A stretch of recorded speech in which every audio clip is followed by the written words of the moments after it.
Hey everybody, how's it going? So today we're going to be doing a response to a recent video that blew up by TonyCeno here. It's about a month old, but for some reason it blew up over the past few days and generated some talk. There's some things I agree with, a lot that I disagree with, but the main focus of this response is to tackle all the things that this dude completely misses the point on. Now, I don't know him at all, so I have no idea if he does so because he's uninformed or just being bad faith, but it's a very common theme in Tony's video here and so many others who love to throw the term grifter around about everyone that they disagree with in discussions related to gaming. So let's just jump right in there regardless, have some fun, shed some light on what's going on. I'm actually very happy to be responding to a guy named Tony, by the way. We're gonna be having a good time today, okay? What's your name? Tony!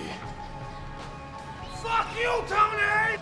It is going to be a long one though, so I don't know, go put something on the thermos or some shit, whatever you guys got going on there, and let's see what he's got to say. Have you ever been so excited for an upcoming brand new video game, just to be disappointed and let down again when it turns out the main character is a woman? No? You haven't? Well, congratulations, dog. You're normal.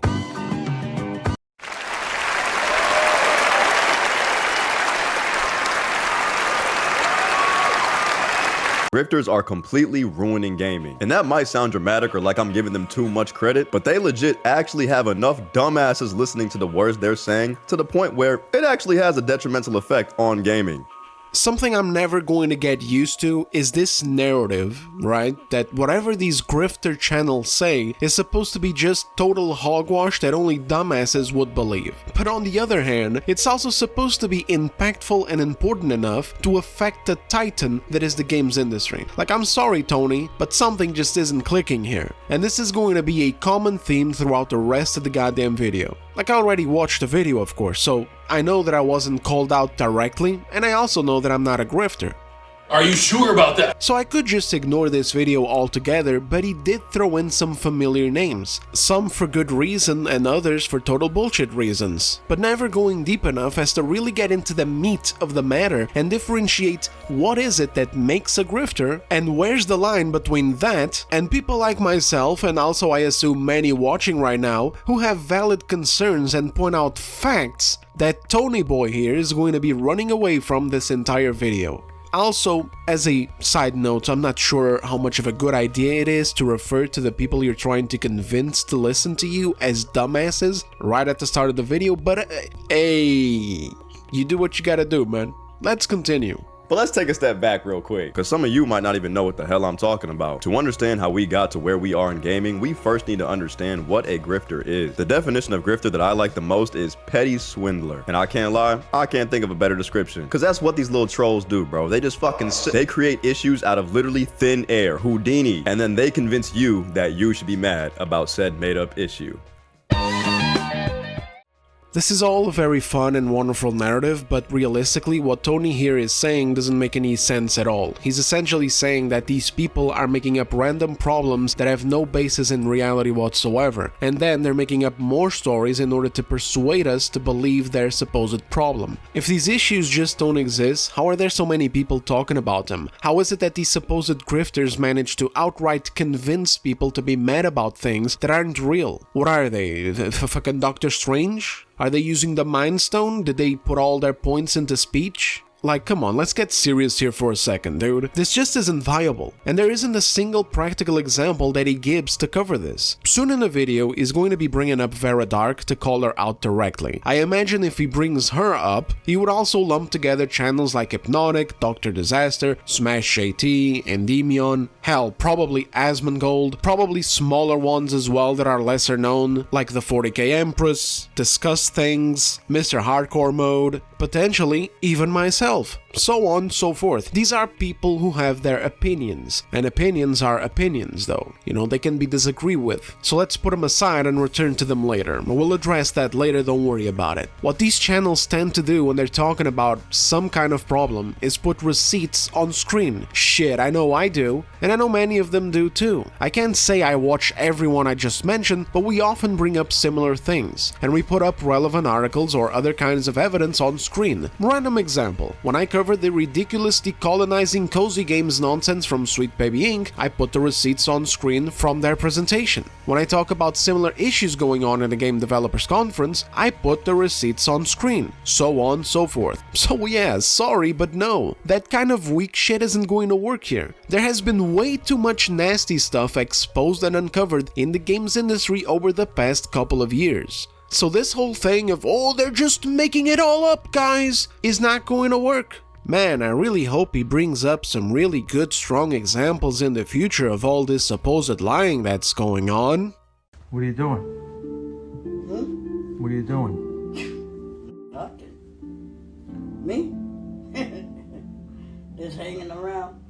Now, we see this in a lot of places. Politics is one of the biggest ones, but gaming is among the absolute worst. And it's hilarious because besides YouTube, there's really only one platform that these people really like to congregate on. You go on Instagram, TikTok, some shit like that, there's gonna be normal conversations being held about gaming. Just some normal people for the love of the game, maybe a couple of debates, some shit like that. You sure about that? You sure about that? Everything changes when you open twitter.com. I am not calling that shit X, gang. Okay, so two things to cover here. First, why gaming is one of the worst, and second, why so much of it goes down on Twitter. Gaming is one of the worst because gaming is one of the most affected right now. This isn't new, it's been all over other media like movies and TV shows for years now, and for a long time there, while it was happening on those types of media and on platforms like, Netflix, Amazon, Disney, etc., Disney being one of the absolute worst, if not the worst, gaming was fine for the most part. We were eating good, and when we weren't eating good, for the most part, it wasn't because of subversive shit being pushed in through literal agendas that rely on literal quotes with percentages of shit that has to be added to a game or reached in a company. Example, there's the infamous BlackRock clip where they blatantly say that if certain percentages aren't reached, the companies will be impacted. Another example are lists like these, this one here comes courtesy of Xbox Game Studios by the way, listing all manner of creative restrictions for developers to keep in mind while making their characters, writing their dialogues, creating their stories, etc. Do all your characters or player depictions look the same? What steps have you taken to ensure characters are represented respectfully and authentically? How have you validated assumptions you have made about your audience to check up for blind spots or unintended stereotypes? Should I even keep reading? Screw it, I may as well, because people like Tony here aren't even going to pause the video to read the list, they're just going to call me a grifter. Fuck you, Tony! So I'll keep reading. Would you feel proud to show a member of a community how their culture/character is depicted within your experience? What process have you used to validate how different groups of people of cultures are represented in your experience? Are you reinforcing any negative gender stereotypes? What percentage of screen time, presence, speaking lines, or heroes is held by different gender/racial identities? Do you have a process to review key decisions with the lens of helping customers feel seen? Go f yourself. Every time I read this list, I die a little inside. My soul gets sucked out of my body. Like, let's be real. We all know why this is here. We all know this is social impact and activism bullshit. We all know this is that thing that people use that word, that awful, terrible word that so many people sadly overuse it, and that's why it makes me hate to use it as well. But for situations like these, it actually just fits as a goddamn glove. And that word is woke. These are all superficial things that don't matter and only stand in the way of creative processes. Intruding on game developers to go out of their way to put in some stupid shit that nobody cares about for ESG points so they can score grants and other financial benefits while also increasing those pesky percentages so they don't get impacted. But hey Tony, feel free to tell me again how these problems don't exist and how YouTubers who you don't like are talking about it, just making random shit up and then fooling their audiences into believing it. I mean, let me tell you something right now. If I could make a story like this up, I'd be writing for Star Wars, not a fucking goddamn video, you know what I'm saying? And please make note, these are just the things that I brought up in so far as direct impact examples go, because then there's the indirect ones, like the existence of consultants like Sweet Baby Inc., to do it for studios instead with the same goal in mind. So basically, if you're a guy in a studio and you're like, oh man, I'm really bad at writing retarded shit, you can hire them and they'll do it for you. And of course, there's also the stuff going on at the Game Developers Conference. I just put a screenshot on screen, but Tony would just call me a grifter, so we're gonna have to read it again, boys. I'm gonna use the same example I used in a recent video. Prismatic people, queer narratives beyond romance. Queerness impacts all axes of our lives, and players should be able to see the prism of experiences represented outside of relationships. Attendees will learn about the many ways to experience queer narratives that sit beyond the exclusively romantic conception. Queerness is an umbrella of identities, and their stories deserve to be recognized too. Did you hear that, Tony? Did you hear it? You should recognize him, Tony. Huh? What do you think, Tony? You want to recognize him? I want to recognize him. Let's both recognize. Let's hold hands and recognize the queer stories of the umbrella of identities. But this is just small. Who cares? It's just a couple of... No, it's not. It's people in the Games Developer Conference. It's people who work in the industry. And these little stories... Oh, by the way, this one was just one among many. One among many, brother. And that was from this year. There's many from last year, too. This is all over the place, and the top dogs in the industry work on it too. Like, you can see big names attached to these panels. We're talking about Ubisoft, we're talking about Sony's, your Sony's, your Microsofts, your Xbox Game Studios, you got your Respawns, your EAs, your 2Ks. These people are all up in here giving these speeches, putting up these panels, teaching people how to make their games political, and taking those lessons and putting them in their games too. So I'm sorry, brother. I'm sorry, Tony. But this is happening. Whether you like it or not, this is happening. Whether you acknowledge it or not, whether you want to keep calling people grifters or not, this is our industry. And there's another important point as to why gaming is one of the worst things that this is happening in. And that's us. Gamers have always hated being fucked with. We hated predatory monetization. What the fuck? Monetization? We hated predatory monetization. We hated ridiculous microtransactions. We hated in-game ads and the premise of NFTs or chain block mining, among many other things that we have been fighting against over the past few years, including the increase of game prices, which is now up to $80. Naturally, if something else shows up trying to bang us up against the wall, trying to screw with the medium, make games worse, patronizes, demonizes, trying to force us into accepting some funneled ways of thinking or controlling what we can and can't like while actively infiltrating studios themselves and forcing those changes into the games, some of which we can't even mod out anymore because some modding platforms like Nexus will just ban the mods for it, then of course things are going to get ugly. Of course the response is going to be what it has been. Like, what do you expect? What else do you want to know? Grass is green? This is how it's always been. Gamers have always been very vocal about things that they like or dislike. It's only now with this recent culture obsessed with optics that it has become forbidden to criticize certain things about games or certain games entirely because people like you, Tony, have been the ones getting your brains cooked by actual grifters, teaching you that complaining about female characters not looking objectively good is a bad or nasty thing to do, or complaining in general about the things I just mentioned above. Say that you're against that ridiculous list of creative restrictions and you're optically cooked because people have bullied society into walking on eggshells, and never be negative about these things because, oh, they're taboo. Man, fuck them and fuck their taboos. I'm gonna speak my mind. I'm gonna do it clearly and prove why they're stupid, prejudicial, and straight up don't work in entertainment. And even though I know I sound like a bit of an asshole sometimes and put up too much information that can be overwhelming, I will regardless try to bring people along with me to see how the grass is greener on the other side when they unplug themselves from this ridiculous programming. Like Tony here, like who knows, maybe someday he'll wake up too. Hey! Guess what I got in this bag?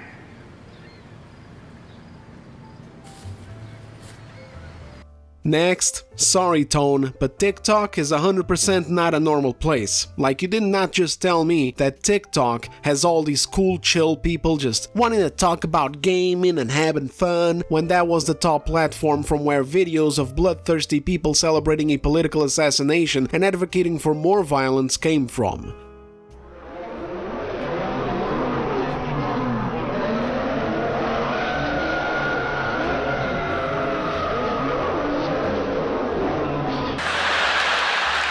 Holy shit. Oh wait, my bad, that wasn't number 2. Number 2 was why Twitter is such a bad place, like, oh no, look at all these bad people using Twitter, oh. Twitter is the main place that it exists in because it's the only platform where people can actually talk about things freely. Well, one of the only platforms. Also the most popular one, you can say whatever on it. Doesn't matter your skin color or gender or political affiliations, you can say it over there, and so of course it's a place where this discourse exists. Because on certain other platforms there's just too many guardrails, too much bias, and over-moderation. Certain things get you banned. And no, I'm not talking about extreme language, I'm talking about basic disagreements that go against whatever the current zeitgeist is. Doesn't mean that Twitter is perfect. I don't like the monetization aspect of it, for example. You know, like I pay for a blue check because I want to be able to write a comment that is longer than a goddamn sardine. I'm a discussion boy. I don't like to just shit out hot takes and move on. But if you don't pay, you can't do that. At least not conveniently. Also, blue check posts and comments are listed higher than unpaid accounts, which also sucks. But at least there's actual free speech on it. Though to be fair, I would advise against people using it. You know, the truth is, the freedom is good, objectively, but in general, even before it was owned by X, it was a cesspit for negativity. It's been a shithole for years and years, and you'll be far happier without it. I use it because I just have to. It's the only place where I can swap DMs with other creators and actually have a presence for other quasi-business reasons like gaming news and review codes, but otherwise, yeah, I'd stay away from it. If you use it with moderation and you don't lose touch with reality, it's fine. It can even be beneficial because, again, everything goes on there, including news that your news channels don't want to talk about. But if not, it can be a legitimately unhealthy thing. So just remember to touch grass every now and then and know that people in the real world are not like people on X. We should have never allowed people to get paid from engagement on their tweets on Twitter. That shit has been the most detrimental thing to society since crack hit in the 80s. And then to add fuel to the fire, we got this whole rage bait culture going on now. Cause you can say some shit that you know is completely false and then turn around and hide behind, bro, you fell for the rage bait. I kinda get Tony's point here, like I don't like the idea that you can make random stuff up, baiting engagement, and then monetize it. It's bad for a platform because it incentivizes certain behaviors and then that kinda guides content to be what it is. But at the same time, I also don't like dictating what can and can't be monetized because Tone could also say that, oh, well, you know, I don't think Grifter YouTube account should be monetized either. And then, as we've been seeing from this video here and will continue seeing as we proceed, his definition of a grifter isn't whatever he just said a few seconds ago. It's just person with a different opinion than mine, or person who complains about video games that I like, or person with valid concerns about the ideological rot in the games industry that I haven't looked into so I don't even know it exists, but I'm going to call them grifters for it anyway. And that's the problem. I don't trust human beings for being able to make objective decisions as to who should be monetized or not. Also, look, according to Stuttering Craig from the Side Scrollers podcast, potentially another grifter in the book of Tone here. Listen, I want to let you know I chose straight sex and straight joy. That's what I chose, and that's why I'm successful. Come up, accept your little award, thank your agent and your god, and off, okay? According to Stuttering Craig, X payments suck. Dude got like $500 from a post with 20 million views. I can't even crack 1,000 views on my little posts, and honestly I don't even know how to get monetized on X. So I don't think this is that much of a source of money. I think people who brag about it do it as a jab, sort of like, go ahead, get mad, that's more engagement for me. Like, I'm not gonna lie, I've been doing that too. I'm not monetized on X, but remember my Arc Raiders video? A lot of the issues that I talked about on it have been looked over and fixed by the developers. They adjusted the microtransaction prices, increased the rewards, and added a free battle pass that contains even more cosmetics, premium currency rewards, and even more blue token rewards. So the experience is better, and now my video is basically outdated. So what sometimes happens is I still get comments on there, and some of them are normal, like, yo bro, what are you talking about? You didn't even play the game. And then I just respond like, hey dude, what's up? So if you check the date on the video, you'll see that it's now outdated, the issues have been addressed, etc, etc. But sometimes I get hostile comments insulting me and shit, so if I'm feeling spicy enough, I just rage bait them and tell them that the more they comment,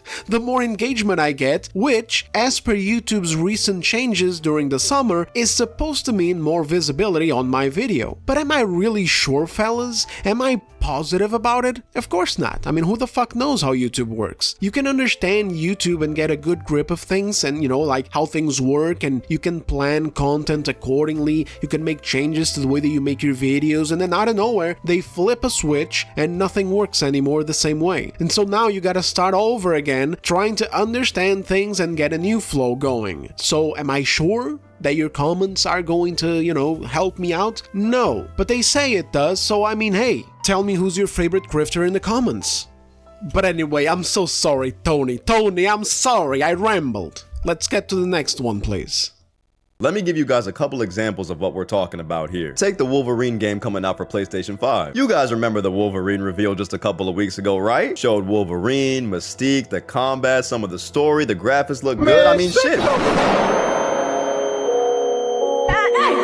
Nope. It ain't good enough for these losers. For a group of people that can't even stand it when a woman is a lead character in the game, you would think that a Wolverine video game would be their cup of tea. You'd think that would be exactly what they need. Nah, bro. They're mad about the woman that is in the game. These people are mad that the X-Man Mystique, the blue shape-shifting mutant, is not sexy enough for them. Okay, so two things again. One of them is quick though, just before I forget. He says, for a group of people that can't even stand it when a woman is a lead character in a game, and that's a hard stop.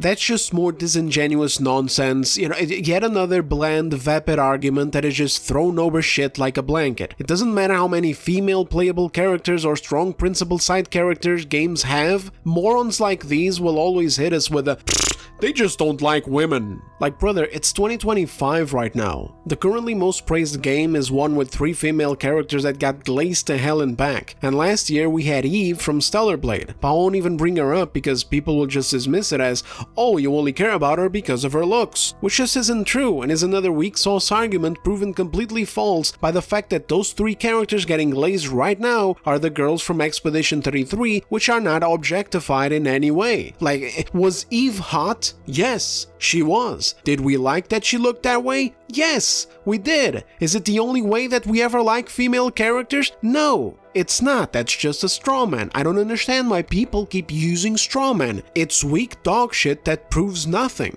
It only makes you guys look bad. And the strawman itself is even stupid because it's like, oh, you only like you only like appearances. You mean I only like good character design, and that's supposed to be bad as well? What are you, fucking retard? Gaming has always had great female characters, but recently many of them have totally missed the mark, and that's thanks to activists in the industry. But we'll get to that in a second. Gaming has always had great male characters too, and absolute dogshit ones. Why is it that we can criticize the male ones any day of the week, but the moment we lay a fingernail on a female character, we have to stop?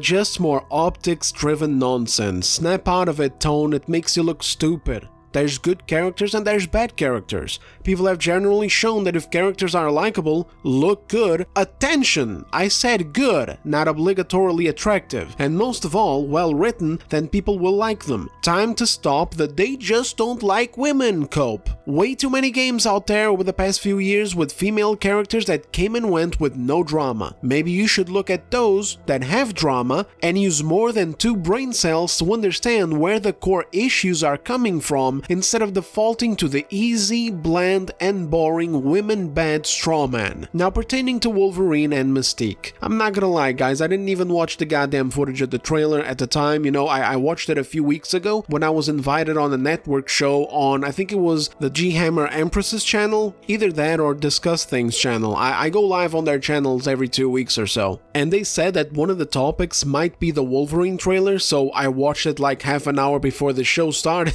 because I just didn't care when it came out. Insomniac has disappointed me to such a degree that I'm just not inherently excited for a new game of theirs. For me, it's like when it's out, I'll take a look at it and that's it. And Vara not liking the design shouldn't really be a problem. Again, we are in the optics obsession territory again, and I'm just so tired of it. I'm doing my very best to be chill on this video because I don't want to be hostile to Tony here. If you'll notice, I haven't even used the smoke alarm beep on this video a single time. But it's getting tough, man, because I hate this rhetoric. It's like, yeah, okay, this person didn't like the character design. Okay, so what the fuck is the problem now? Where's the drama? Where's the grifting? Is it because Vara called it Sweet Baby Mystique? Well, the context behind that one is because one of Sweet Baby's clients is Insomniac, not even the first either. They worked directly on Spider-Man 2 as well, and every single thing that they touched sucked. And if they hadn't, it would have made the game so much better by dialing down the cringe in some areas. Mary Kenny also worked on this game, and she's another hardcore activist in the games industry. So basically, what are we left with here? Well, we got Vara Dark, who's basically a gamer dude bro without a dick, likes to joke around, likes to shitpost. You know, she takes these bad looking screenshots and makes that post talking shit about Mystique's appearance. And the funny thing here is that Tony agrees with her, but he's too much of a soy boy to admit it because he lets optics rule over his life and suffers from a very common disease. I don't know the name of the disease, but I know the symptom. It's basically when you really like the way that a game looks, or you like a game in general in case of the ones that are already out, and you are incapable of criticizing it or noting any flaws. So even if something doesn't look as good as it should, you don't complain. You just simp for it and you get mad when others don't. Check out what he says next. Okay, I hear y'all. What the fuck is wrong with y'all? Bro, they're out here talking about DEI Mystique. What the hell does that even mean? It's at the point now they just throw around whatever buzzword they want to, bro. This shit makes no sense. Cause dog, the attractiveness of a character does not impact the gameplay at all. Come on, you know exactly what DEI Mystique means, bro. Don't play dumb. Also, this last sentence is a cope. Many things don't impact the gameplay at all, but they get implemented and are important anyway. The look of a character absolutely impacts the experience, and I straight up can't even take seriously anyone who argues otherwise. It all depends on the degree that we're talking about. Some people take what I just said and run with it to a total extreme, saying that what we want is to goon the afternoon away, which has nothing to do with what was just said. It's basically just another straw man. There's ways of making characters that look good without sexualizing them. Expedition 33 nails this, and if we go back, the games industry always knew how to do this. It's only now that they seem to be struggling to figure it out. Gee, I wonder why. Anyway, let's get back to the part where he agrees with Vara. Why do we give a damn about the side characters' looks right now? On top of that, this shit is the most ironic thing ever. Have y'all seen Mystique in any other media besides Jennifer Lawrence Mystique? Besides her, hold on now. But have y'all seen Mystique in any other like cartoon or any other appearance? I'm not gonna lie to y'all. She's mega chopped! So there we go, he agrees that she looks chopped. So what the fuck is this entire rigmarole for? Where's the drama? Where's the grifting? Where's the issue of not liking a character's design and wishing for it to look better? Far as I can see, the only differences regarding both Vara and Tony here when it comes to Mystique's design is Vara probably knows far more about what's going on in the studio than Tony, since she actually covers these things, hence the Sweet Baby Mystique comment, and unlike Tony, she isn't a slop eater, and so if she sees something she doesn't like, she voices it. Which opens up a whole other can of worms that is also a recent thing, or recent-ish, which is, since when have we ever sucked up to corporations, let alone major game studios with hundreds of millions of dollars on the line handling beloved franchises of ours? Like, what fuck weak culture is this? When did we become so cucked that pointing to things that you don't like is controversial, and what we really need to do is the Disney adult thing, which is just waving our arms up in the air and celebrating everything that these studios do, even if we're being given subpar shit because, they're people too. Yes, people who work at these studios are people, but their products are not. Their products are products. Like, get the fuck out of here, man. Also, let's hear his words again. On top of that, this shit is the most ironic thing ever. Have y'all seen Mystique in any other media besides Jennifer Lawrence Mystique? Besides her, hold on now. Now, why did he exclude Jennifer Lawrence's Mystique like that? Why did he go out of his way to do that and gesture around like the way that he did? Well, he did that because he acknowledges how good-looking Jennifer Lawrence's Mystique was. I chose straight sex. Why is it wrong for people to want a design like Jennifer's rather than the one in the game? Or something in the middle ground, but inspired by Lawrence's version rather than the chopped version? Boo, you're a gooner, you want the hot Mystique. You know what? Fuck it, sure. Yeah, I do. Yes, between a hot Mystique and a bland Mystique whose body shape blends into the same one that I keep seeing game after game after game after game after game after game after game out here in the Western AAA industry, where the only exceptions these days are when female characters come from indie studios or Asia. Yes, I prefer the other one. Now what? What happens now? You're gonna call me a gooner again? Call me a gooner, I don't care. I'm honestly so tired of playing the optics game with people who aren't even coming into the conversation from a neutral position and just want to insult, dismiss, or demean those that they disagree with for the most nonsensical of things, such as, oh, you like pretty things? Man, that is such incel behavior. What the fuck?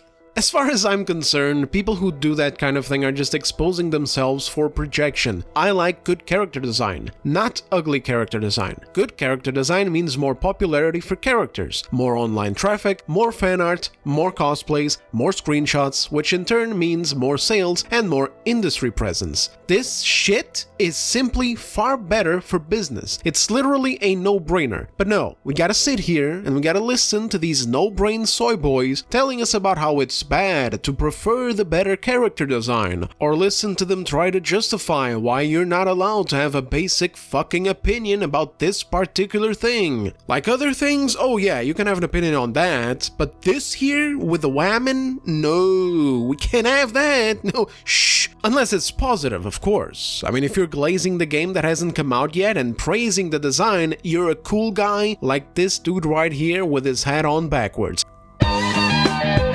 But if you're criticizing the game that hasn't come out yet or saying that Mystique looks bad, then you're a grifter loser, and worse, a woman.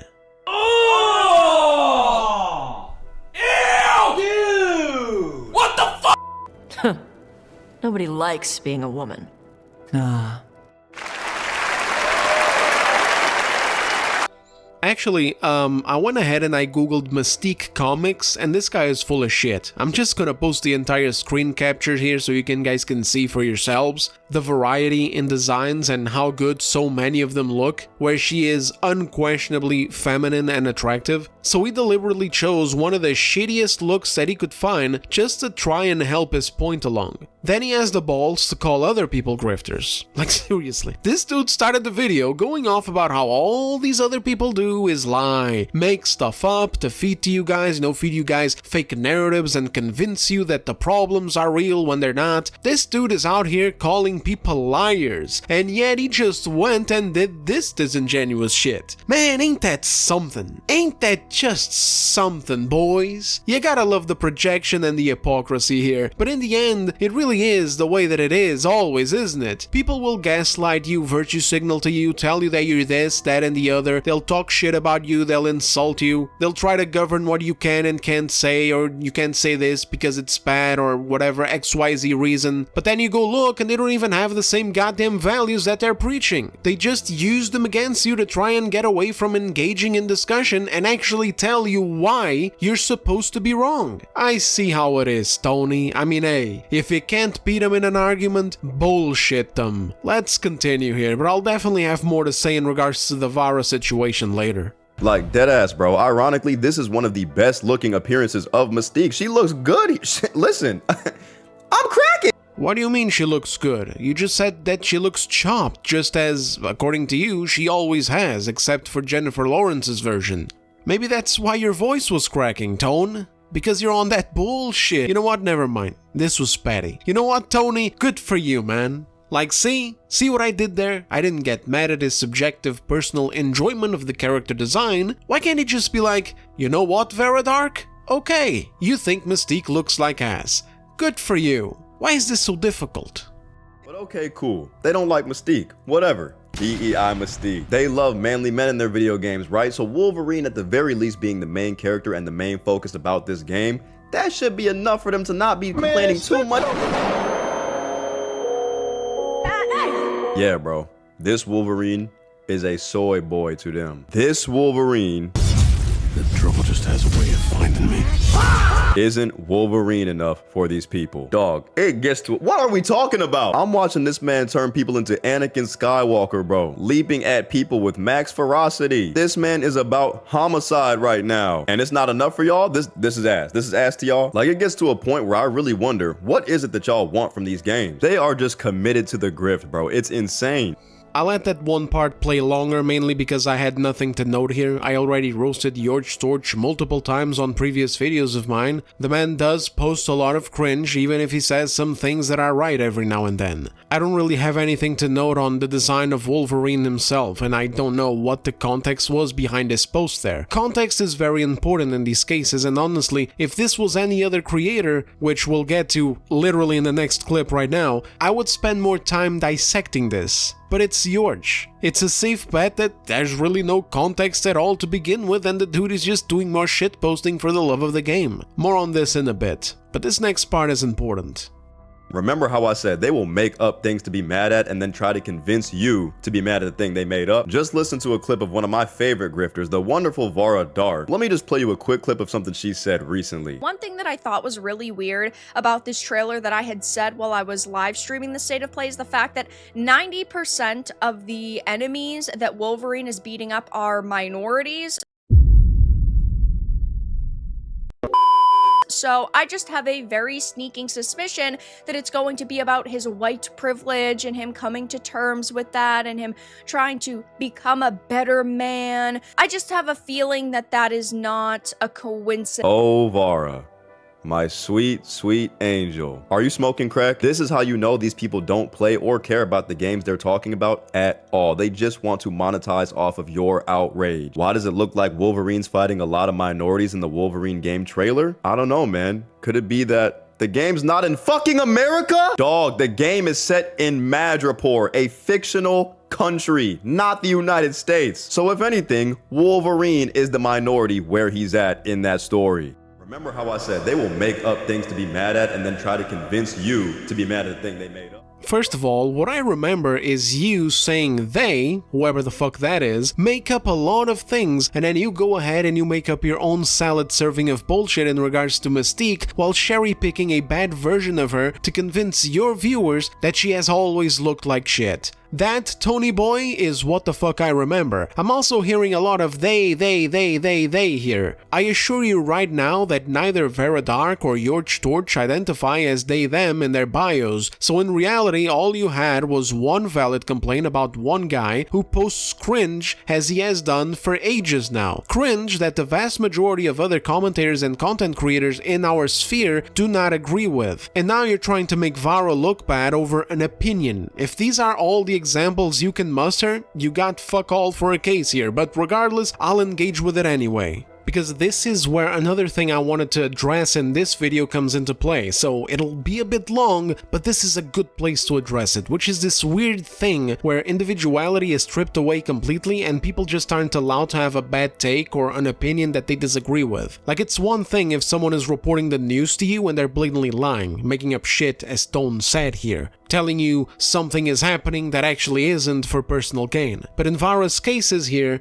it's like she thinks the woman is ugly, and she looked at the trailer and suspected cringe ideological narratives because of the NPCs. Now, I won't mince words here in regards to this. Tony is right, the game is apparently set elsewhere, and in general, that was a bit of a stretch on her part. But not a totally unjustified one, because if you look at the news article that she was covering in her video over there on the background of Tony, it was in regards to fan concerns over Sweet Baby Inc. involvement in the Wolverine game. I don't know how much Tony knows or doesn't know about Sweet Baby Inc., but if he doesn't know much, then he should have informed himself instead of talking shit in a video. Sweet Baby Inc. politicizes the shit out of video games to the point of creating narratives that outright make no sense, and worse than that, break games if they have to, just to deconstruct them based on politically brain-rotted nonsense. Their involvement with Spider-Man 2 was noticeable, and I'm not about to go through all the goddamn cringe in that game since it already took me a significant amount of time to do so in another recent video.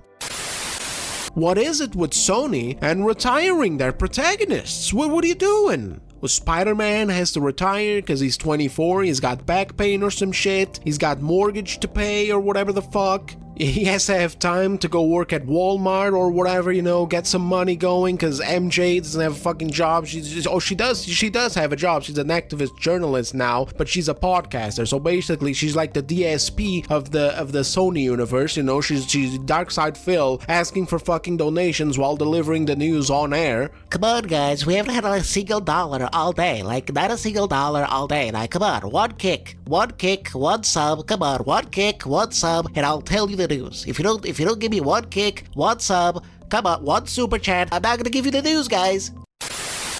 And frankly, this one is looking to get really, really long because I'm not even halfway through yet, so I'm not gonna. Besides, it's no secret, like, you gotta be obtuse to not acknowledge it. Like, you gotta be the most brain-dead, pathetic slop-eater to not be able to visualize a much better Spider-Man game without being influenced by bullshit. Also, we don't really need it because we have what they've been pushing in the cozy games genre. I covered this in a separate video here, so if you're looking for a good laugh packed with a lot of cringe and me losing my mind at said cringe, then check it out after this video. The link will be in the description and the top comment under related videos. But in short, here's some examples from it where they basically deem various cozy games to be problematic because they affirm systems of colonialism, patriarchy, white supremacy, and capitalism. And those are all very, very bad, and so we must change that shit, and they teach you how in this presentation of theirs called Decolonizing Cozy Games. Or rather, decolonizing, sorry, that was an ass joke. Just to give you guys a taste of how retarded they are, you can see there how they're attributing negative connotations to the incredibly basic concept of planting crops, harvesting them, and then selling them to make money, and then unlock more stuff with said money or similar rewards such as XP. They believe that these rewards being given to players by working for it with the aforementioned tasks is colonial shit.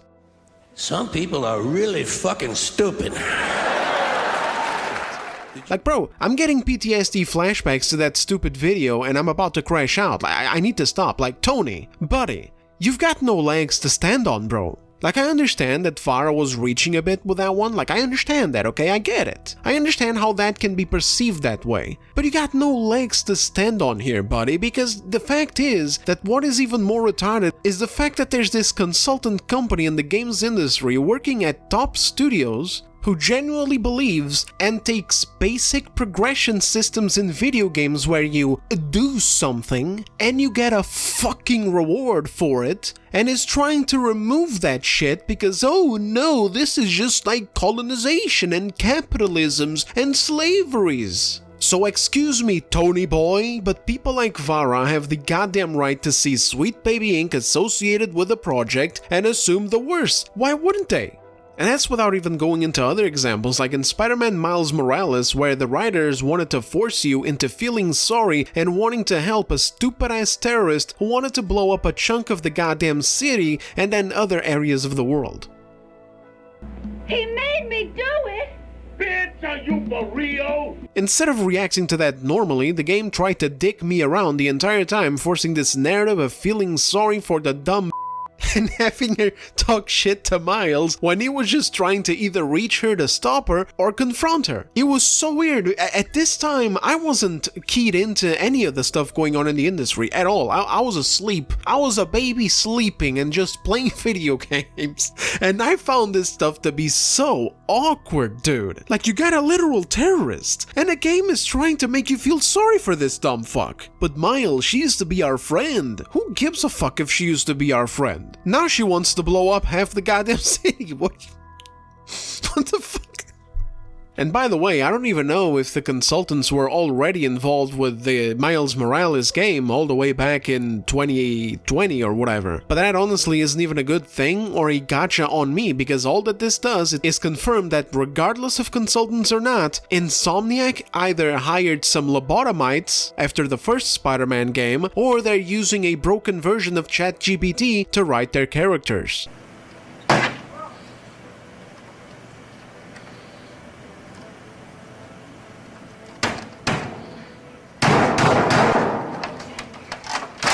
Is there even really a secret why I didn't bother watching the trailer when it came out and I have zero excitement for this game? Their last 2 Spider-Man games were disappointing and weird as fuck on several things. The gameplay, absolutely fantastic, 100% no hate at all, I got nothing to note there, I enjoy it. But the stories, the narrative, the characters, and the lack of content? Huge L, and that's why it's just one of those studios where I just lost interest. Alright, now that that's out of the way, let me recap because there's something else I need Tony and his homies, who like to throw around the term grifter to everybody, try to explain to me. So now that we have context as to who Sweet Baby Inc. is and why people would be concerned to see their name attached to Insomniac, blatant lies and presenting false information as truth just to swindle me is one thing. Of course I'd be mad. But in Vara's case, she had 2 opinions. One is Mystique looks like Shawn Michaels from the WWE, and the other one...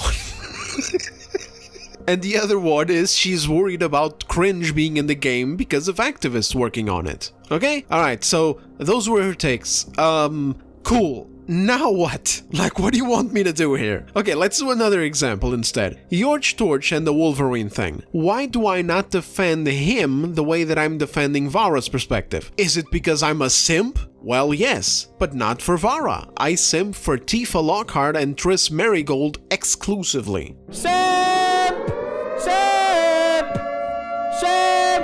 But on a serious note, it's because over the past year and 2 months of content creation, I have seen, well actually 3 months now, I have seen Yorch Torch post cringe and dumb shit constantly. I don't even bother with getting the context because it is what it is with that dude. Vara on the other hand is in perfectly good standing. She was giving her opinion, she's not cringe posting, and she's not dishing out L's like it's an Olympic sport. She's an individual with her own opinion that anyone is free to disagree with. She's not giving you the news that that's what the game is going to be like, and she's not rage baiting her views or rallying them up like gamers or whatever the fuck. Like, just take your own clip and play it back to yourself. She's just talking in there, and you can just disagree. Obviously, I'd suggest people get context and understand why Vara has concerns with retards who say that a game like Stardew Valley is glorifying colonization and American imperialism working on Wolverine, but regardless, she's just giving her take. And her content lives and dies by those takes. If these takes are so bad and malicious and caked in lies, then her channel will die. Unless she keeps it going through other content that morons like Tony here don't acknowledge. Like, listen to this part that he says next. And guys, these people do this with every game now.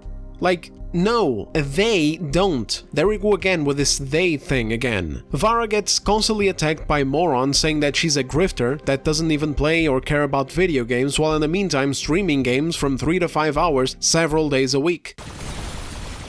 How's your credit score? I don't want to brag! I don't want to brag, but I will if I have to. And we got one more unique though. What about your social credit score? We don't talk about that around here. Idiots say the same shit in my comments too. They completely disregard all the game recommendations I give you guys, the in-depth reviews I make, the positive examples I give as counters in negative reviews, the self-recorded footage of games that I use as background in every damn video, games that I usually recommend, and hopefully sooner or later my own streams playing games, which is something that I'd like to try and get into next year so that when I'm reviewing something like The Outer Worlds for example, it's not as much of a pain in the ass. Like, at least I got these streams going, I do some commentary, we have a good time playing a painful game. But people who throw around the term grifter never acknowledge any of this. And then they just put all of us into a box, and then they take one of our bad takes, or a questionable take, or a subjective take, maybe some of us agree, maybe some of us disagree, it doesn't really matter, maybe even something that one of us got wrong, because that shit happens sometimes. And then they attribute it to the entire box. It's like, hey, look what they're saying, and then they play some random clip from Vara Dark, and it's like, what the fuck do you want me to do? Both as a viewer and as somebody who makes content as well, what are you looking for here? See one take that I disagree with and cut Vara and other supposed grifters off? Disavow the creators publicly? Call out and terminate dialogue with Vara or Hypnotic or Kata or other smaller channels that I've actually been invited to for a chat like G-Hammer Empress, Discuss Thing, and Mr. Hardcore? All for just an opinion that I may or may not agree with? Or something that may have been a stretch? Like, what the fuck is this? Kindergarten? What else? Should I also make virtue signaling posts about, oh guys, look at me, I don't do that guys, I'm not like her guys, I'm one of the good grifters, I'm not like a bad grifter like Vara saying something about the NPCs, I'm a good one. And this is why I totes disagree with what she said there, and I disavow.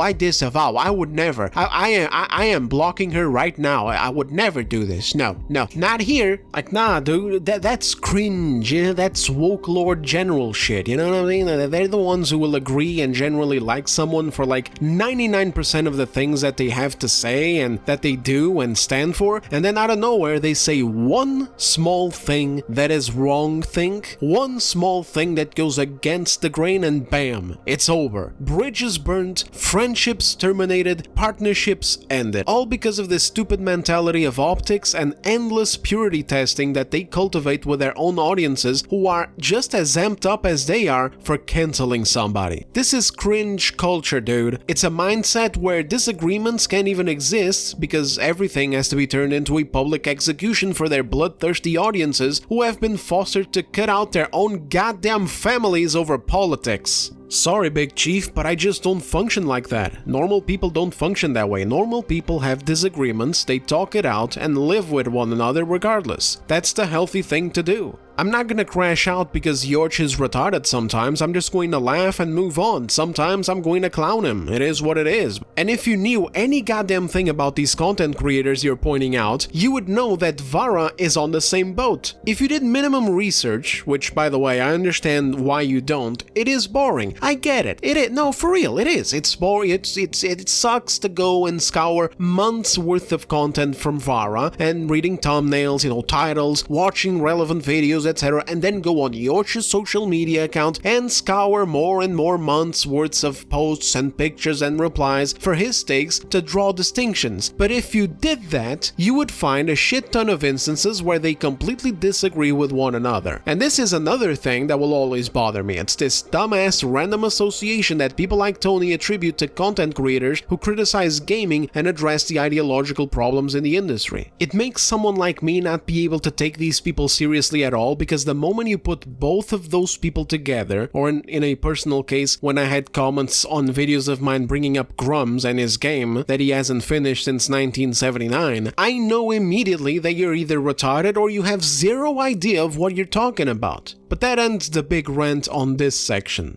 Let's continue.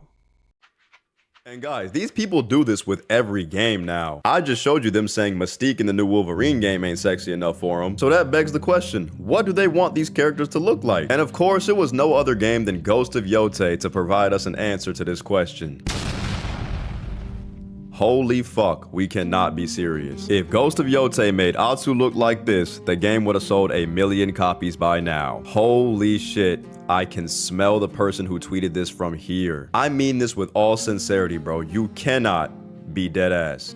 The ironic thing is that, to be honest, from what I've seen from Philip Chan, he actually probably wasn't that ass at all, and that was a shitpost. It's something that people like this suffer from a lot, and the reason why is because they take personal offense to seeing posts like this, you know what I mean? Like, they just get mad. If you asked Philip for real if he would prefer this character design, he'd probably say yes. I remember seeing this post, and the reaction that came from me and several others in my circle was actually that, nah, this isn't even necessary.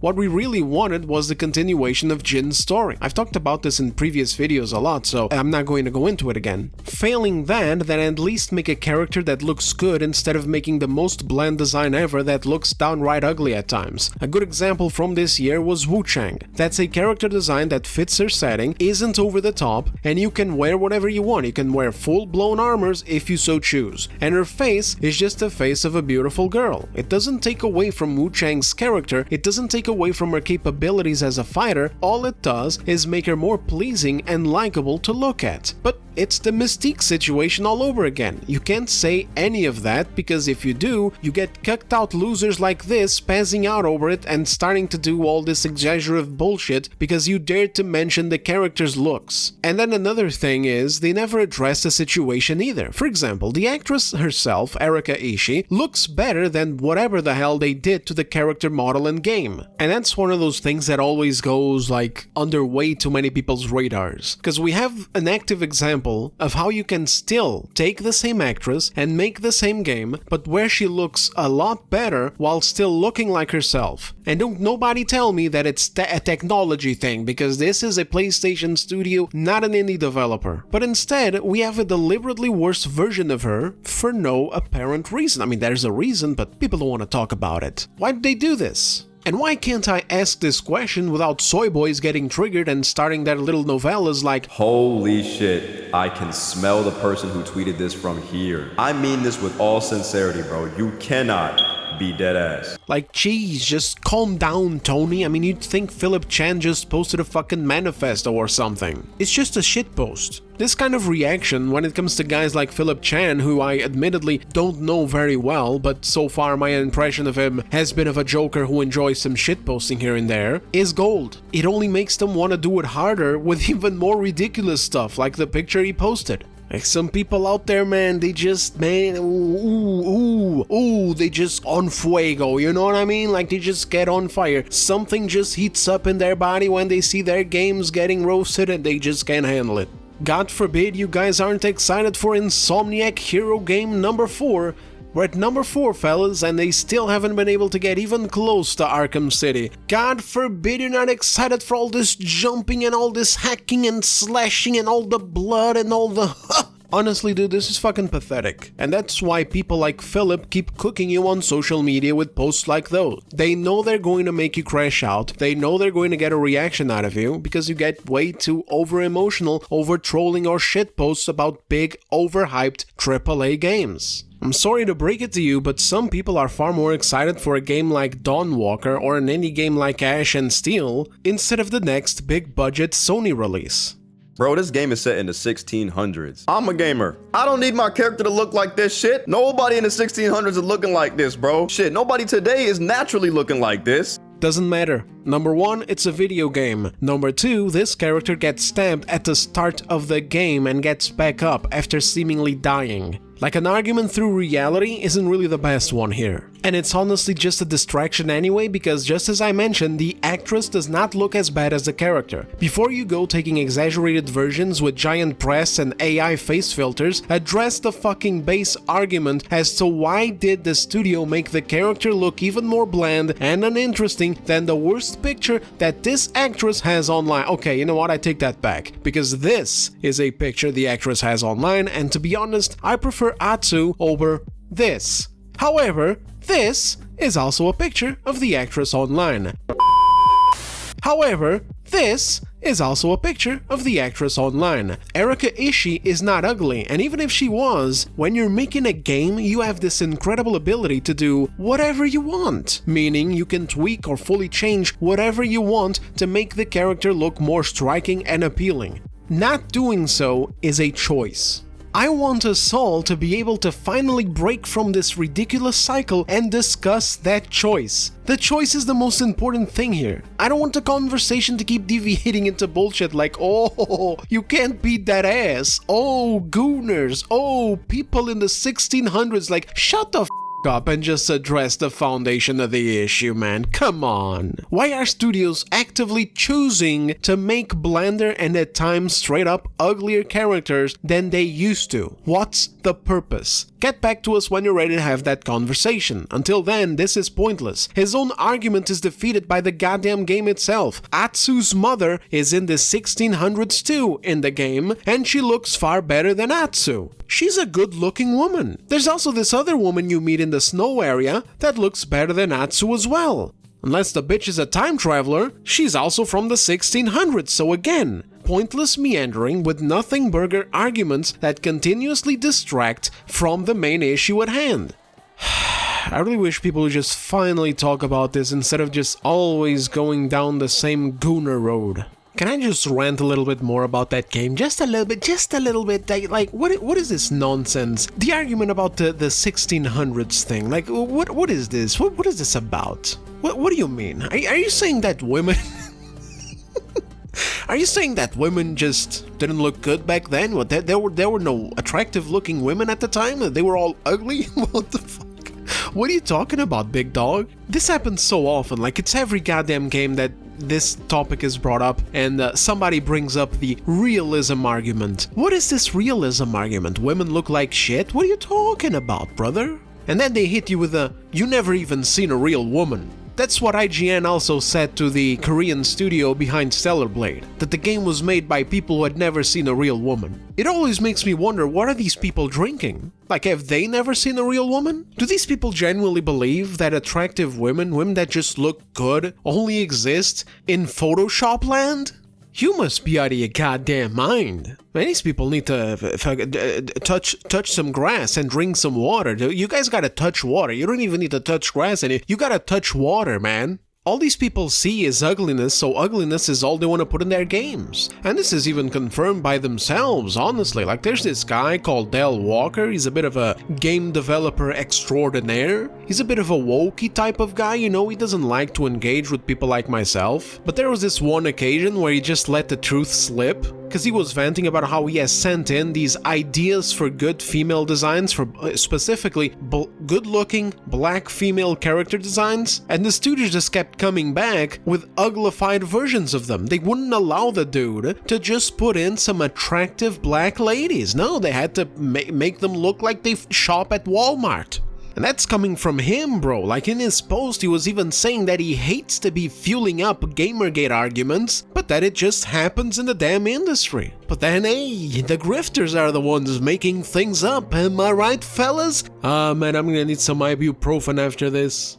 And the real irony of this tweet, it came out October 8th. The caption reads, if Ghost of Yotei made Atsu look like this, the game would have sold 1 million copies by now. The game came out October 2nd and sold 1 million copies the first day. Which means by the time this dumbass tweeted this tweet, the game had already sold well over 1 million copies. No it didn't. He's referring to a random tweet with no source that was taken as news and ran with by Games Media, because of course it was. I already talked about this and much more to do with this game's sales narratives in other videos for anyone interested. Ghost of Yotei ended up selling 3.3 million copies in 32 days, so even if this was true and the game had gotten 1 million sales on just day 1, all that would show is a catastrophic decline right from the get-go on day 2. But again, it was just a bullshit tweet from a random account. You really need to look into this kind of thing, Tony. You can't just go around calling people dumbasses while citing fake sources. Also, are we seriously still trying to cope while wrestling with the idea that attractive characters would sell less than designs made to be bland and boring? This is absolutely ridiculous, and if you genuinely believe that, you're just not a serious person. This is why I tell y'all, bro, they don't care about these games at all. They just want to piss you off and then run up money off you talking shit underneath their tweet about the game. It makes no sense, bro. Y'all cannot be falling for this, bro, and y'all cannot genuinely convince these people to make you care about dumb shit like this. It doesn't matter.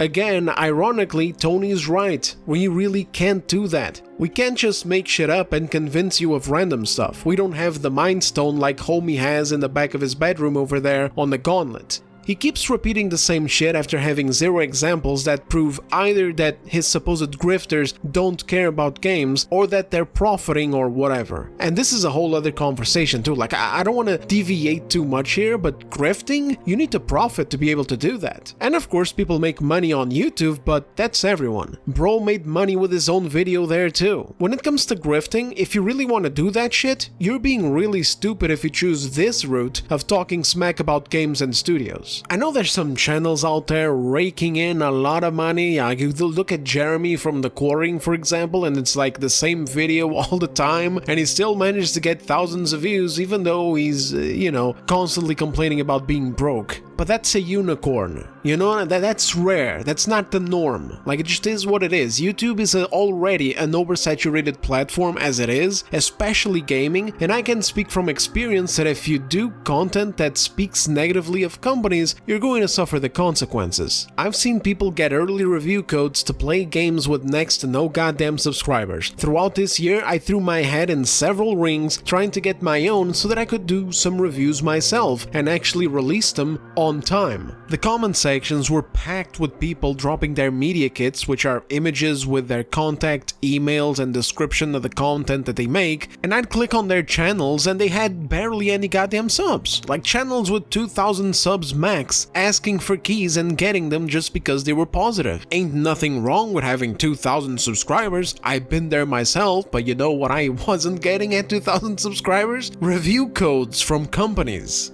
I think I talked about this too a couple of weeks ago on another video, how I don't even understand how some studios are able to just do this, because there's no way in hell that someone struggling to hit like 100 viewers per video is going to be able to make a return on investment for these studios sending out these codes to every Tom, Dick and Harry that makes positive content. We're talking about big studios too, not just indie devs who will just take anyone. Like now, we're talking about Avowed, Monster Hunter, Wu Chang, Chronos, Dying Light the Beast, The Outer Worlds 2, etc.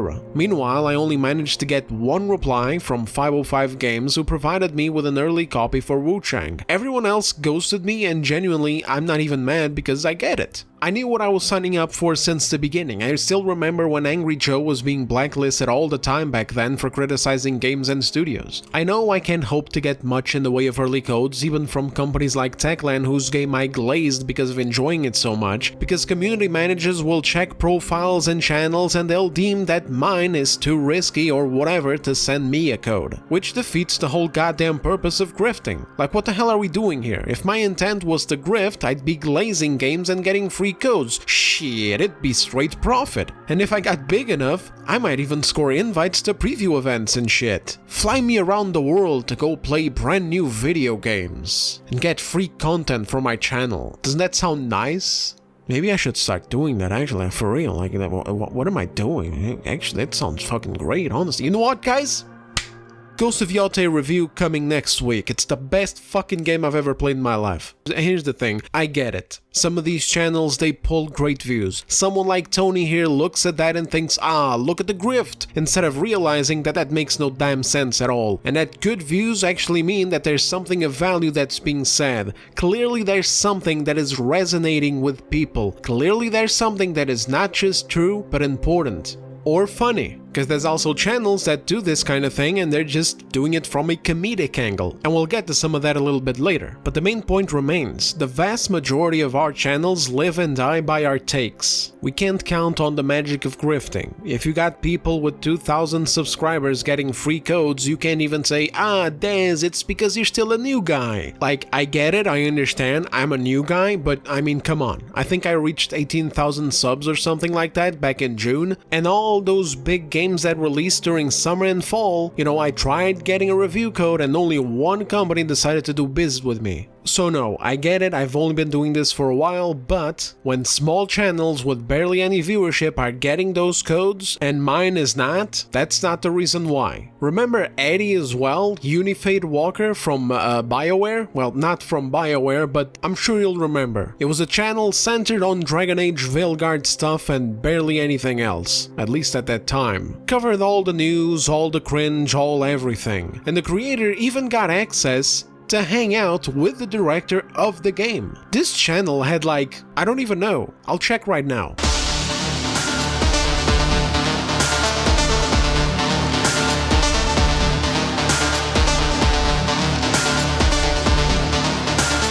There we go, 10,000 subs. Very small channel, very small viewership, and yet got a one-on-one with the director of the game. But somehow, we're the grifters, we're the ones who are supposedly, what, benefiting exceptionally from what we're doing, from lying or whatever the fuck, we're getting all these rewards apparently. What are you talking about? What are you talking about, Tony? What the fuck are you talking about?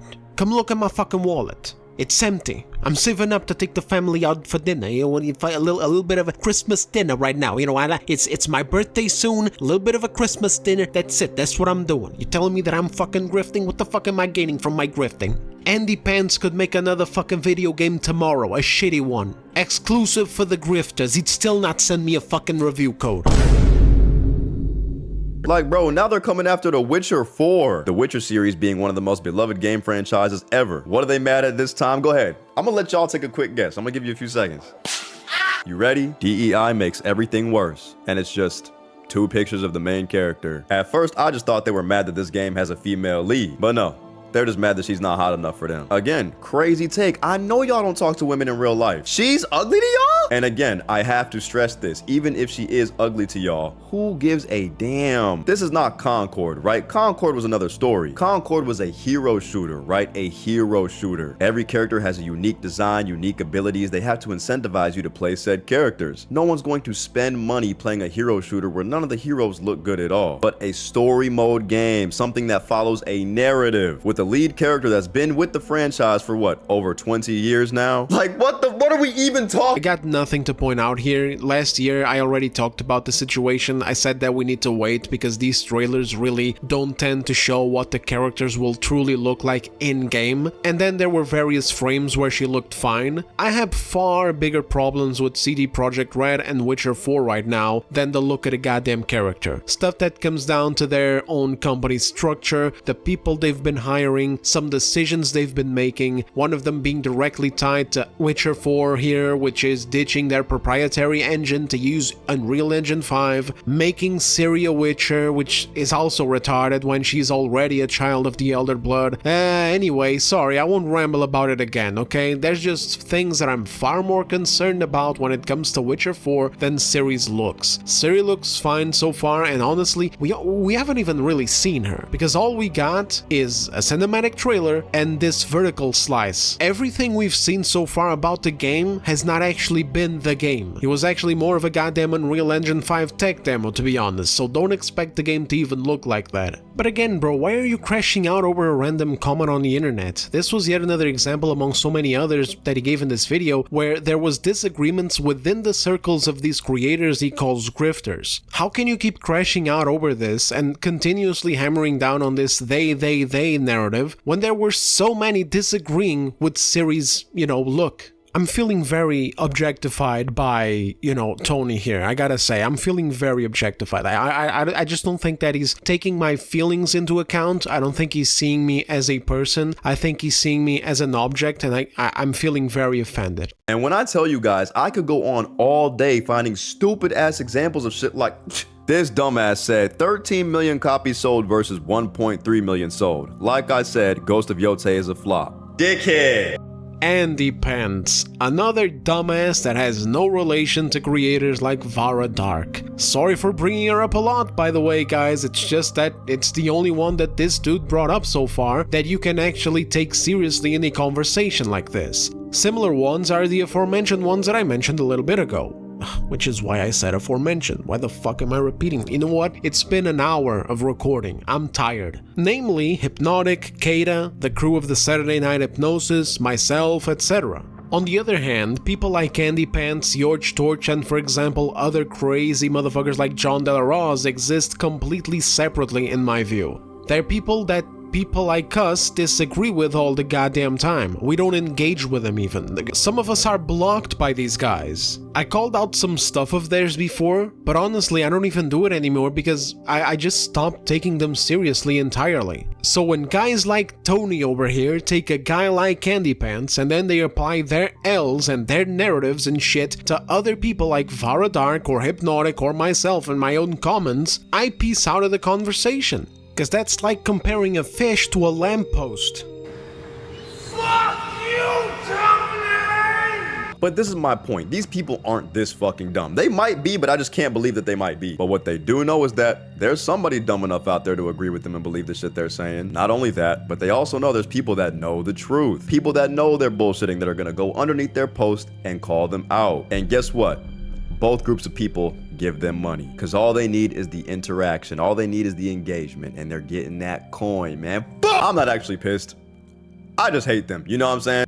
I don't know, man. It sounds like you're pissed. I mean, hating a motherfucker is a few steps up from being pissed, to be honest. Does Andypants do that stuff for engagement bait? Probably. But like, you can go anywhere on the internet and find stupid shit being posted that makes no sense whatsoever for the same purpose. And that makes it okay? Yes and no. Like, no, it doesn't make it okay insofar as if you're asking me about if I approve it or if I like the guy's takes or if I agree with him, but that's retarded and relies on that weird association that Tony Baloney over here is doing, where just because we may have some things that we agree on, we are supposed to be judged together. I mean, he titles this video about how grifters are ruining gaming and he puts Vara Dark together with Andypants. But if you look at both of their content, they got nothing to do with each other. Like, as far as it goes with me, I don't know Andypants. He's a guy who doesn't interest me. I can't figure out whether he's genuine or retarded, or actually a fake playing all of this stuff up for engagement. And honestly, I don't care. And you know what else? I don't think his viewers care either. I think that that's one of the things that Tony is missing here as well. I don't think Andypants viewers go to his videos for information or discussion. They don't go over there for a 50-minute long breakdown on complex or nuanced situations. They go there for a quick 10 to 20-minute video roasting the shit out of something, even if it's packaged with dumb comparisons like comparing a 1-month-old game to a game that's been out since goddamn 2020.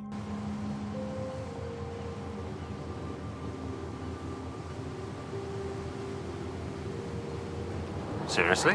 Yeah. Like, is that stupid? Oh, big time. And that's probably why he got cooked by the Act Man last year. He couldn't engage with actual shit going on in the industry, couldn't bring up any proper examples, couldn't make a single fucking argument. And it's at that point that you have to look at someone and just be like, okay, I'm not gonna take this guy seriously, and move on, instead of grabbing him and his videos and Twitter takes and using them as an example of how bad and fake and grifty the people are who discuss these ideological matters in regards to the games industry. People like him and Yorch and John Delarose are just not that guy. They don't represent shit or speak for us. All they are is basically easy targets for people to disingenuously use as examples, like, oh, what about this guy? And it's like, what the fuck does that have to do with me or the matter at hand? It's like you can bring a big box of evidence to a conversation and they'll just point to these three or Grummz or whatever and go, oh, what about this? Like this video that I'm making right now, this shit would not fly on Andy's channel. Andy would just take your video, he would probably not even play it in the background, he'd just use some screenshots and paint over them on Paint or whatever the fuck, he'd call you gay or something for 10 minutes straight, and voila, 50,000 views guaranteed, and it'd be your fault for crashing out on him. So here's the thing, no, Andy is not that dumb. You sure about that?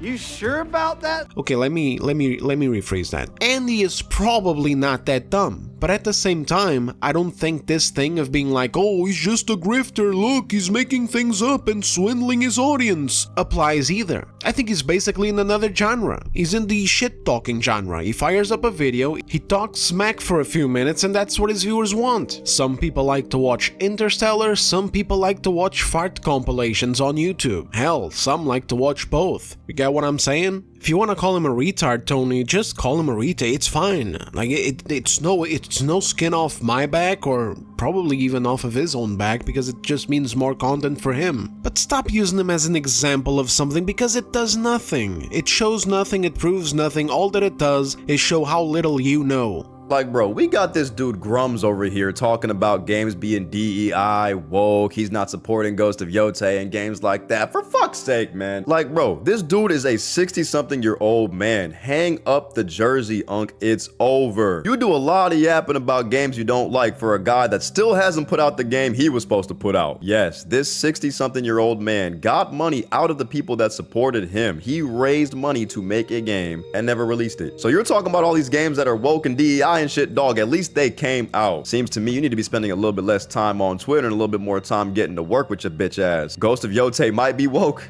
It might have a woman protagonist. At least it didn't fucking scam me.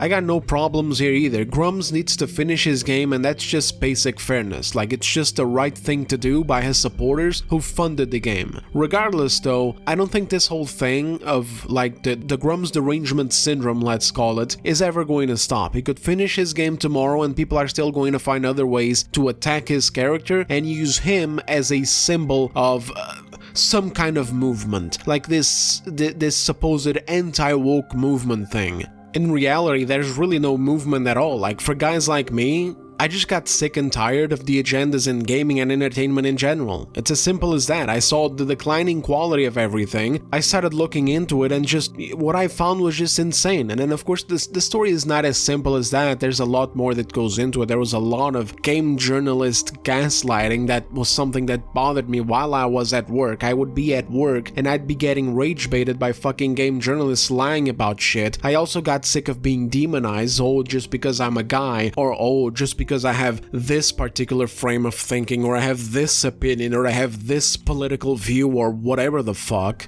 I just got sick of all of it. Could you say legitimately that I became jaded in some way, shape, or form? Yes, you could. But I didn't become jaded because some guy, I was watching some dude on YouTube or whatever, and I got grifted into it. I didn't watch any of these people. I didn't know any of these goddamn people before. What made me jaded was the ideology. Society around me. Everything getting tainted by it. You wanna play a video game? Go you can't. You wanna watch a movie? Sorry. The garbage is in there too. You want to watch a show? Screw you. You want to revisit franchises that you loved? You want to play the new Dragon Age? You want to watch the new Lord of the Rings? What do you want to do? You want to do the new? You want to watch some Marvel? You want to watch the new Star Wars? Go you can't. Go yourself. You can't. You gotta put up with our shit. And then if you don't like it, hey, get ready. Because excess media, game journalism, etc. are all going to call you a bigot or a racist or this or that and the other. That's what made me jaded. That's what pissed me off. That's what got me over the edge. That's what got me making videos about this stuff and just venting about it. You think it was Grummz? What fucking Grummz? Who the fuck is Grummz, brother? Who the fuck is... What were you talking to? You think it was Andypants? You think it was Yorch Torch? Who else? Well, what other big names you want to throw into the ring? What, Nerdrotic? Heel versus Babyface, or his big famous Starfield rant in 2023? I didn't give a fuck about that rant at all. I didn't care about any of this. I didn't know any of these people. You think that's what got me over the fucking edge? Were you fucking stupid? You think that's what's getting people to turn again? You think that's what's getting people to look at a new game from a big AAA company and be immediately like, skeptical? You think that's what's getting people skeptical? It's not, bro. It's what we've been subjected to for the past several years. When I began making videos about this stuff last year, I had Grummz weaponized against me before I even knew who Grummz was. I'd be criticizing Dragon Age Veilguard and I'd be getting comments about Daddy Grummz or Ember, the game he hadn't released. At least Veilguard is out. Some of these people think that we got like a fucking church, the Church of Grummz, and we have like a picture of him somewhere on an altar. And we go there and we pray every day like, oh, may the Holy Grifter bless our grift today. If a game is ass, I will be the first one to tell you, but criticize the game off real criticism points. We do. And studio politics are real criticism points, as are criticisms against DEI narrative consultants riddled with activists because studio politics and consultants shape the games themselves. If something impacts a game's development, it's a valid criticism point. Like, I don't know what else to say here. Why are we immediately acting like a game is dead on arrival because it has a woman main character? Dog. You stink. I can smell you.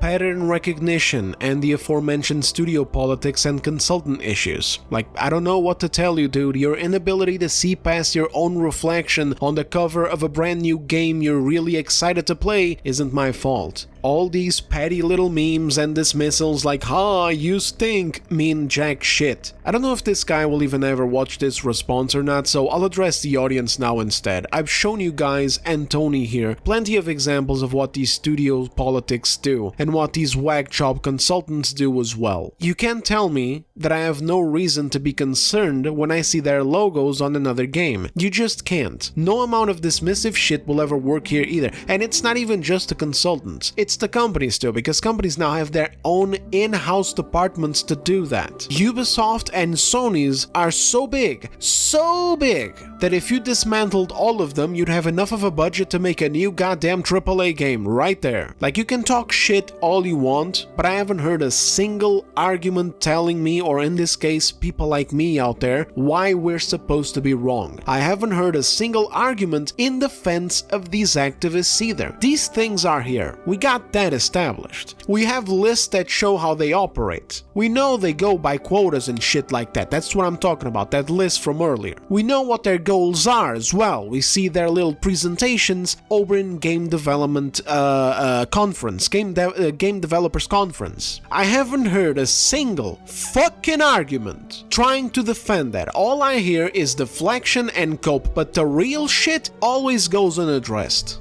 Oh, you stink. Okay, brother, no problem. I'll get a shower later. I'll even oil up with coconut, brother. I'll do whatever you want. You want me smelling good for you? I will smell the best I've ever smelled.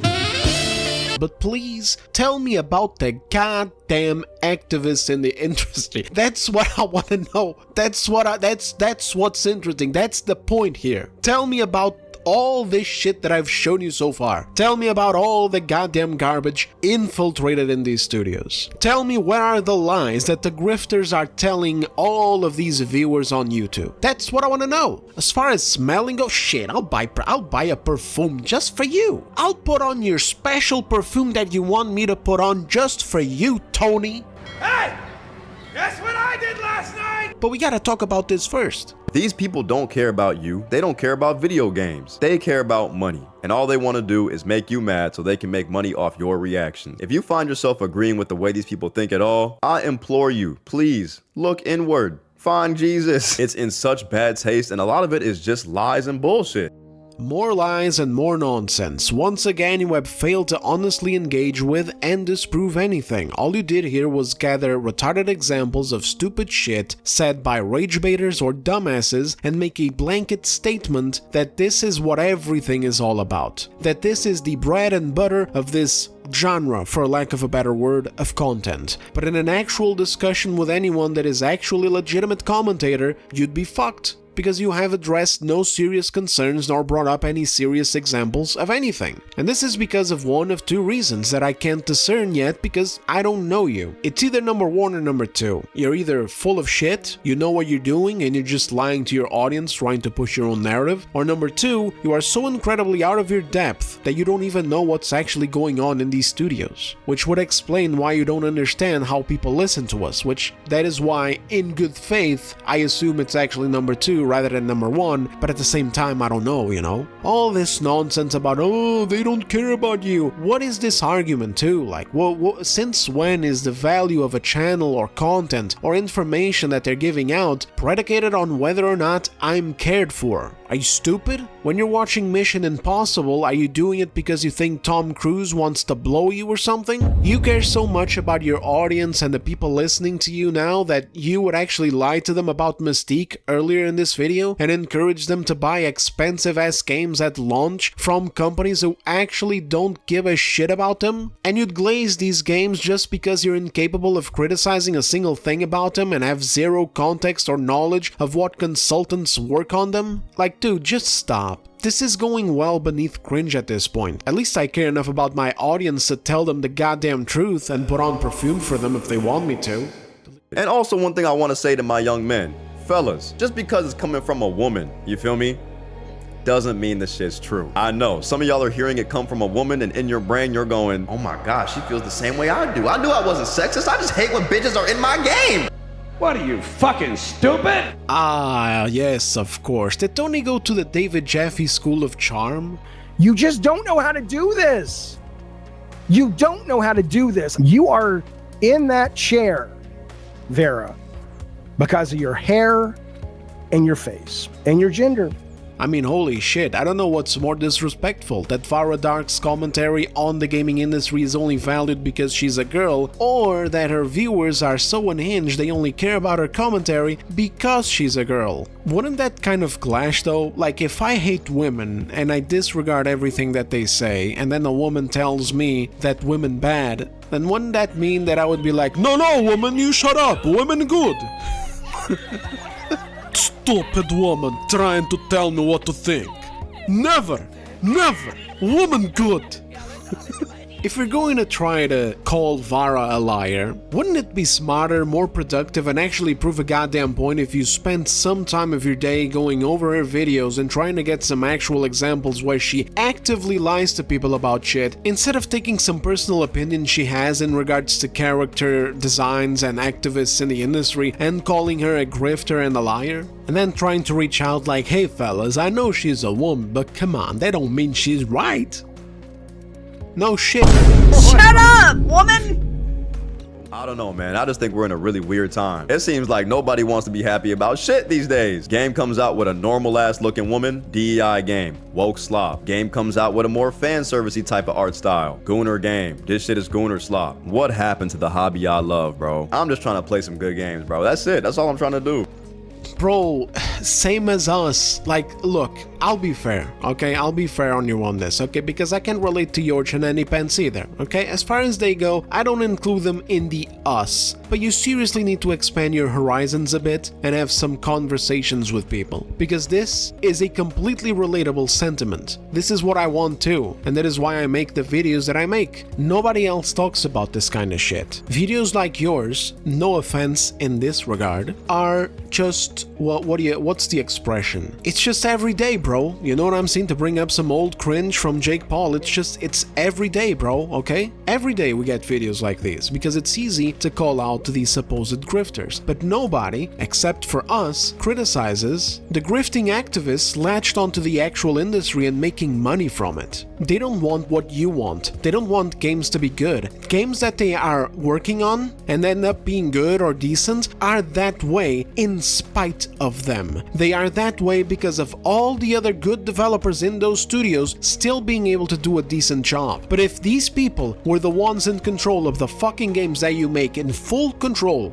the games would suck. And that's just a goddamn reality, and sadly, not enough people acknowledge it. And why? Because whenever they do acknowledge it, people like you, Tony, grab them and put them in the grifter box. Even if they're not grifters, even if they're not even right-wing people, you put them in that box. Because they dared to talk about these issues. That's the big problem going on here. Nobody's ever able to call out the shit going on in the industry without getting fucked with this label. People like me, we see a massive problem in the games industry. And no, it doesn't affect every game, and we don't talk like this about every game. We don't hate every game. This is yet another misconception or a lie that people like you bring up. We praise a lot of good shit, but a massive problem does exist here, and it managed to grow and become worse and worse and worse all throughout these years because people refuse to talk about it because of optics and getting yanked from social media in some cases. The issue grew slowly. It wasn't as pervasive in the beginning and it disguised itself well, but after 2023, 2024, it was over. For some, even before that, but after these 2 years, oh brother, it was over. It was uncontestable. Nuance is gone. This shit has been totally exposed. It's unavoidable and it objectively screws up games. In truth, we can't even impact your enjoyment of games. Like, if you like the games that you like, you're still going to be able to play them and have a good time. If a game is good, in general, the game will still sell and be played. In reality, you're not mad at these mythical grifters because realistically, they don't have power. If a game is good, a game is good. That's it. Like, Andypants can't convince multiple millions of buyers to not buy a good game. Games flop because they suck, and honestly, channels like mine specifically only mainly exist to have more effect combating false narratives from games media who try to cover for those flops and rewrite history as they tried to do with Veilguard and are now doing with Shadows. We wake people up, at best, to the bullshit around them, and another vital reason why we exist is, again, we talk about the shit that nobody else does. Realistically, and I've said this before, if bigger channels in good standing talked about these issues, channels like Angry Joe, Actman, etc., gaming bros, right, who've been around forever, then channels like mine wouldn't exist because there'd already be people out there fighting the good fight against lying journalism outlets and activists who need to shut the fuck up instead of pushing their garbage initiatives, programs, and representation and re-education and all this nonsense into game studios to change the very games that we play. But they don't. These content creators don't talk about it, and if they did, they would be labeled grifters and disregarded. That would just be it. If the Actman flipped his script tomorrow and he started seeing the truth, talking about it, the Actman would be disregarded. He'd no longer be the Actman as we know him now, he would just be another grifter. Why? Because of people like yourself labeling them as such, using that label as something to immediately dismiss anything that they've got to say. Ironically, our biggest haters are the ones responsible for the existence of our channels, because they would hide the truth from people, and people are sick of having sand thrown in their eyes. I find it very ironic that for someone who says that you just want to have fun and have a good time, play some good games, you, for some reason, have bullshitted yourself into protecting corporate interests and corporate activists instead of calling them out. Do you really think these companies care about you? Do you really think that these companies are making decisions that would benefit you? Do you really think they're doing the best that they can when we have way better games that came out years ago? Technology gets better, the industry gets more advanced, more money flows into these companies, and yet their games get worse, and you really honestly keep defending them? Everybody from A to Z, from 0 to millions of subscribers, will talk about how games are expensive, how AI is bad, how predatory monetization is in game XYZ, etc., how bad the bugs are or how broken a game is at launch. But only a small few will look at what the fuck activists are doing inside of the industry and expose it or criticize it, and then inform other people when they're meddling with another game. Only a small few will have the balls to ask the question, why are these characters looking objectively and needlessly worse than female characters from the time that we grew up? And then even fewer ones than that will have the courage to actually answer those questions as best as we can, because we know full well that we're going to be hated for it because these are toxic taboo topics. They're topics that we all collectively decided as a society apparently to just not talk about, because even just addressing it, even just acknowledging that something is there is bad or offensive or an attack on whatever groups. All thanks to people who play the optics games. And they won. Honestly, they did. This is pretty much how these perceivable grifters of theirs are created. Like, if you guys met me in real life, you wouldn't see or hear the person that I appear to be or sound like I am. You know what I mean? Like when I'm making some of these more heated videos, I'm actually pretty easy to have a conversation with and listen to different perspectives and points of views. It's just this garbage that makes me jaded. It's when I have to deal with disingenuous bullshit, baseless accusations, blatant lies, disgusting hypocrisy, etc. The toxic nature of the internet and their behaviors as they defend their agenda, all this shit these people do to shut us down, smear us, mislabel us, etc., impede conversation.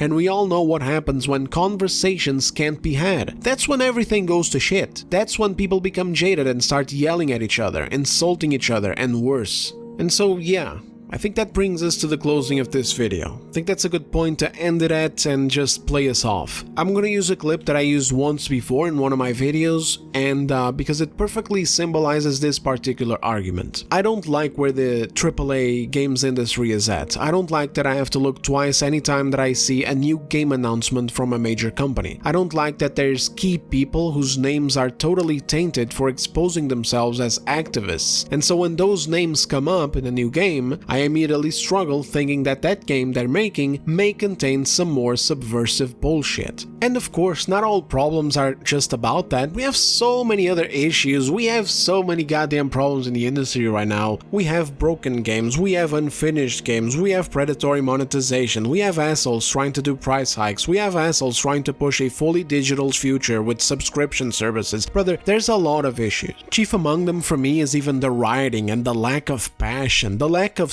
style. It's like everybody just forgot attitude in video games, like everybody just making the same slop with millennial writing. Again, not all the times and not every game, but way too many of them for me to be comfortable with. Way too many of them for me to not notice and not ask some goddamn questions like, what is going on at these studios? Why are they allergic to money now? Why have so many of these studios lost their identity, and why do so many games just not feel the same anymore? I try to keep things balanced. I try to provide perspective on things, even when they're negative, like with the Oblivion earlier this year, where I urged people to reframe the way that they see things when it comes to small changes. I try to keep people from infighting and shit like that, and I try to highlight good examples to follow. Ideally, I wouldn't have to. Ideally, I'd just be playing games, preferably for free, you know, get those free codes, get that bread, glaze them, make guides, make lore videos, make skits, etc.,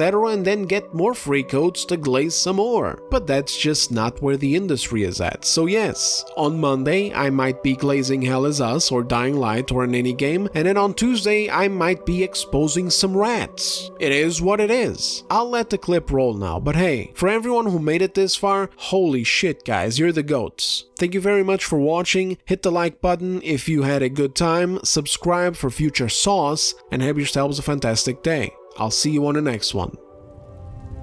I would gladly retire from the world were such a day to dawn.